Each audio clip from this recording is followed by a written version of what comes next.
اعوذ باللہ من الشیطان الرجیم بسم اللہ الرحمن الرحیم الحمدللہ رب العالمین اللہم صلی اللہ علی سیدنا مولانا محمد النبی الامی وعلی آلہ وبارک وسلم سلم علیہ۔ ہم یہ نشست جو کر رہے ہیں حضرت علی کرم اللہ وجہ کے قرآن پاک کی نظر میں کیا مقام ہے اور کیسے کیسے قرآن پاک کی آیت حضرت علی کرم اللہ وجہ کی شان میں نازل ہوئی ہیں، ان کے اوپر بات ہو رہی ہے۔ حضرت ابن عباس رضی اللہ تعالیٰ عنہ کہتے ہیں 300 آیت مبارکہ ایسی ہیں جو حضرت علی کرم اللہ وجہ کی شان میں نازل ہوئی ہیں، اور یہاں یا ایھا الذین آمنوا آتا ہے، اس میں جو مصداق اصل ہیں، یعنی اس کا جو جس کی طرف اشارہ ہے وہ حضرت علی کرم اللہ وجہ ہوتے ہیں، کیونکہ مومنین کے جو سردار ہیں، جو محب ہیں، وہ حضرت علی کرم اللہ وجہ ہیں۔ تو یہ آیت محبت ہے۔ فرمایا اے ایمان والو، تم میں سے جو بھی اپنے دین سے پلٹ جائے گا تو عنقریب اللہ ایک قوم کو لے آئے گا جو اس کی محبوب اور اس سے محبت کرنے والی، مومنین کے سامنے خاکسار اور کفار کے سامنے صاحب عزت، راس خدا میں جہاد کرنے والی اور کسی ملامت کرنے والے کی ملامت کی پرواہ نہ کرنے والی ہوگی۔ یہ فضل خدا ہے، یعنی اللہ سبحانہ تعالیٰ کا فضل ہے، جسے چاہتا ہے عطا کرتا ہے، اور وہ صاحب وسعت علیم و دانا بھی ہے۔ یہ آیت واضح طور پر بتاتی ہے کہ کچھ تازہ مسلمانوں کے کردار سے اسلام پر حرف نہیں آتا۔ سچے مسلمانوں کی کچھ نشانیاں ہیں۔ اللہ تعالیٰ نے اپنے دین کی حفاظت ان لوگوں کے سپرد کی ہے جو لوگ اللہ سبحانہ تعالیٰ کے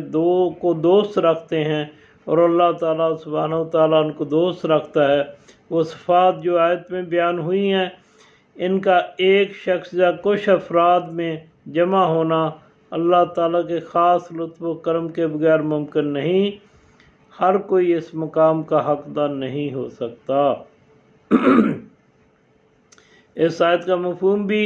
گزشتہ آیتوں کی طرح وسیع ہے، لیکن جو اسلامی روایتیں اہل سنت اور اہل تشیع سے نقل ہوئی ہیں، ان سے بخوبی سمجھ میں آتا ہے کہ اس آیت کا مصداق کامل حضرت علی کرم اللہ وجہ ہیں۔ شان نزول میں فخر رازی جب اس آیت کی تفسیر پہ پہنچتے ہیں تو اس آیت کی تطبیق میں مفسرین کے کچھ اقوال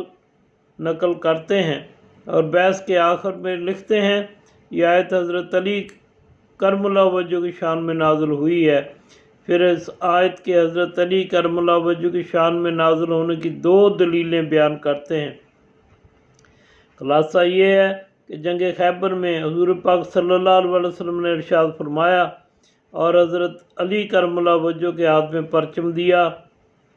اور فرمایا تھا کل میں پرچم اس کے حوالے کروں گا جو اللہ تعالیٰ اور اس کے رسول صلی اللہ علیہ وسلم کو دوست رکھے گا، اور اللہ تعالیٰ اس کا رسول صلی اللہ علیہ وآلہ وسلم بھی اس شخص کو دوست رکھیں گے۔ پھر فخر رازی لکھتے ہیں میں یہ وہ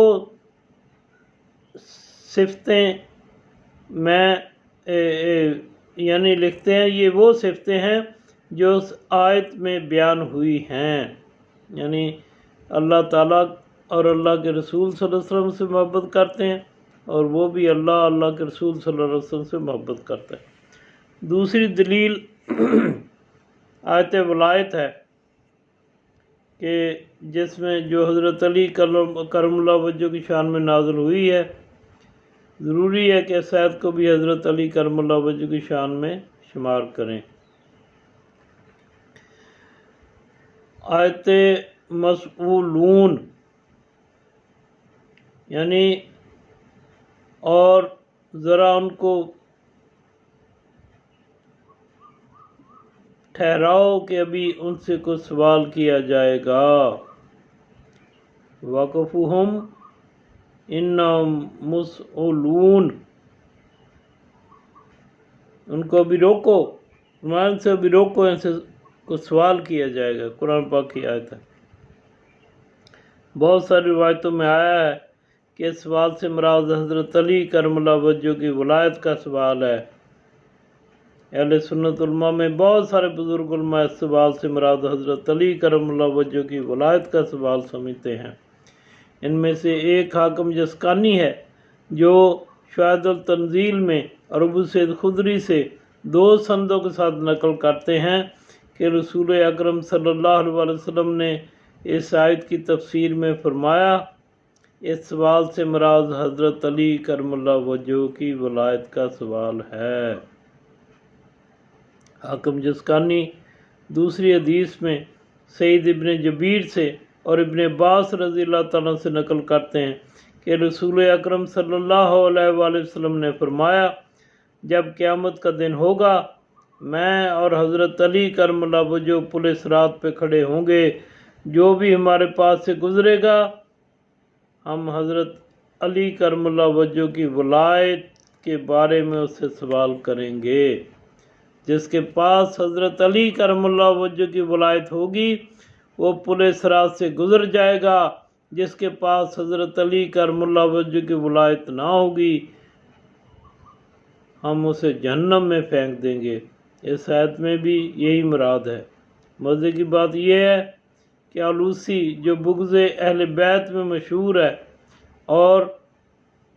ہر اس آیت کو جو اہل بیت علیہ السلام جو حضرت علی کرم اللہ وجہ کے شان میں نازل ہوئی ہے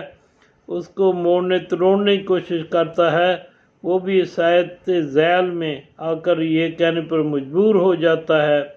کہ شیعہ لوگ کہتے ہیں کہ یہ آیت حضرت علی کرم اللہ وجہ کی شان میں نازل ہوئی ہے، آخر میں خود اپنی طرف سے تمام خلیفوں کا اضافہ کرتا ہے، یعنی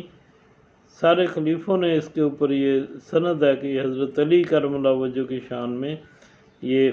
جو ہے آیت نازل ہوئی ہے۔ اور بڑی خوبصورت بات ہے کہ جب تک یعنی دوسری حدیث مبارکہ میں بھی ہے نا کہ مومن جو ہے علی کو دوست رکھتا ہے، منافق جو ہے علی سے بغض رکھتا ہے، اور جو علی سے بغض رکھتا ہے منافق ہے وہ جہنم میں جائے گا۔ تو یہ بھی اسی طرح کی اس آیت کی تفسیر ہے۔ بہترین آخری بات یہ ہے کہ بہترین اختتام یہ ہے کہ ہم اپنی گفتگو کو رسول اللہ صلی اللہ علیہ وسلم کے اس حدیث پر ختم کریں جس کو اہل سنت اور اہل تشیع سب نے مختلف اسناد سے نقل کیا ہے کہ رسول اکرم صلی اللہ علیہ وسلم فرمایا، علی مال قرآن و قرآن مال علی، حضرت علی کرم اللہ وجہ قرآن کے ساتھ ہیں اور قرآن حضرت علی کرم اللہ وجہ کے ساتھ ہے۔ تو یہ حضور پاک صلی اللہ علیہ وسلم کا ارشاد ہے۔ حضرت علی کرم اللہ وجہ خود فرماتے ہیں کہ قرآن پاک جو ہے نا جی، اس کی ساری اس کی جو بھی اس کی حکمت، اس میں جو بھی یعنی علم ہے، اس کا نچوڑ جو ہے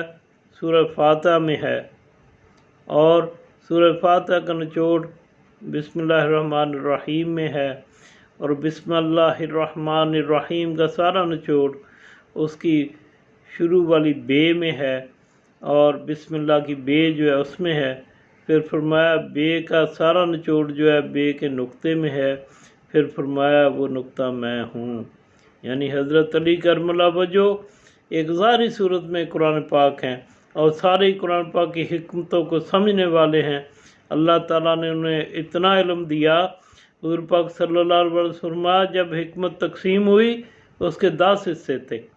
9 حصے حضرت علی کرم اللہ وجہ کو ملا اور ایک حصہ دوسروں کو ملا۔ تو اس لیے حضرت علی کرم اللہ وجہ کی ولایت، ان کی حکمت، ان کو اللہ تعالیٰ نے جو حضور پاک صلی اللہ علیہ وسلم کے صدقے طفیل سے جو علم اور دانائی دی اس کے اوپر کوئی بھی شک والی بات نہیں ہے۔ جب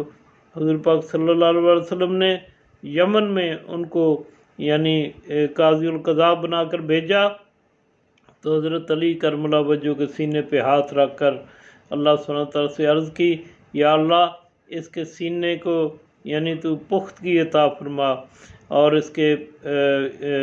یعنی کلام میں جو ہے وہ پختگی ہو جائے، اور سینے کو اس سے اب میں اس حدیث پاک کو صحیح سے بیان نہیں کر سکتا۔ اللہ تعالیٰ مجھے معاف فرمائے۔ یعنی آپ صلی اللہ علیہ وسلم نے دعا دی آپ کے سینے کے اوپر ہاتھ رکھ کے کہ اس کی زبان میں استحکام عطا فرما دے، اور اس کے سینے میں جو بھی ہے یعنی سچائی نازل ہو، کم و بیشی کے ساتھ بیان کرتا ہوں۔ اللہ تعالیٰ مجھے معاف فرمائے۔ اور کبھی پھر کسی نشست میں انشاءاللہ یہ پوری جو ہے نا جی، پہلے میں نے بیان کی ہے یہ روایت، اور ابھی بھی اگر مجھے ابھی مل گئی تو ابھی میں یعنی بیان کر دیتا ہوں، ورنہ پھر انشاءاللہ جب کبھی اور جگہ بات کریں گے تو پھر یہ جو میں نے حدیث بیان کرنے کی کوشش کی ہے اس کو صحیح روایت کے ساتھ صحیح طرح بیان کریں گے۔ اللہ سبحانہ تعالیٰ ہمیں حضور پاک صلی اللہ علیہ وسلم سے، آپ کے صحابہ کرام رضوان اللہ اجمعین سے محبت کرنے والا بنائے، کیونکہ انہوں نے بے شمار اپنی زندگیاں جانوں مالوں کے ساتھ آپ صلی اللہ علیہ وسلم کی اور اس دین کی جو خدمت کی، جیسے حضرت ابوبکر صدیق رضی اللہ تعالیٰ کی شان میں آپ صلی اللہ علیہ وسلم فرمایا کہ صدیق کی ابوبکر کی اتنی خدمت ہے اسلام کی، اس کے لیے میرے دین کے لیے، کہ میں دنیا میں اس کا جو اجر نہیں دے سکتا، اس کا اجر اللہ تعالیٰ سبحانہ و تعالیٰ قیامت والے دن ہی دے گا۔